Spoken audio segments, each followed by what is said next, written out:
As children return to school, a new term with a new pandemic brings many challenges. Although many parents are feeling the relief of not having to homeschool whilst holding down their own jobs, others are worried about risks that their children might be exposed to in class.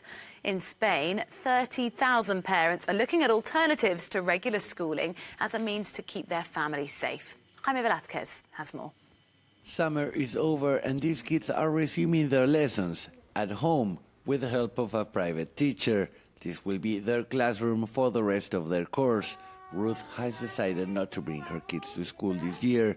She fears their children will be sent home as soon as they develop symptoms consistent with COVID-19, like coughing or fever, and she cannot afford to be quarantined and risk her job. I think it would be unusual that my kids don't wake up any time from May to October without any of these symptoms. I need to look for an alternative that won't affect my professional status and, of course, that won't compromise my children's education. Many parents in Spain have decided to stay away from schooling facilities amid concerns over the safety of their kids. Some are opting to taking them to daycare moms, who host a reduced number of children in their own homes. With daycare mums, we're in our homes and children don't normally get sick that often. A group of 4 kids is obviously safer than a group of 20 people. In that sense, the chances of getting infected are much smaller. But the Spanish authorities are warning parents homeschooling is not permitted in Spain and all children should attend and report to their education centers. 30,000 families have united to demand their right to decide over their kids' safety.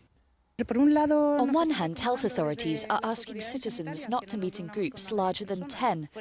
And on the other hand, they are urging us to take our kids back to school, where they will be in a classroom with 25 students. According to a recent survey, 60% of the parents are reluctant to let their kids go back to school in September. They believe there's not a credible plan for them to return to the classroom safely with just a few days before children are due to start school. Trade unions in Madrid have called a strike until the safety of teachers and pupils are guaranteed. The structures we have in place are not sufficient. There is not enough medical staff, nor have masks and other personal protective equipment arrived for teachers.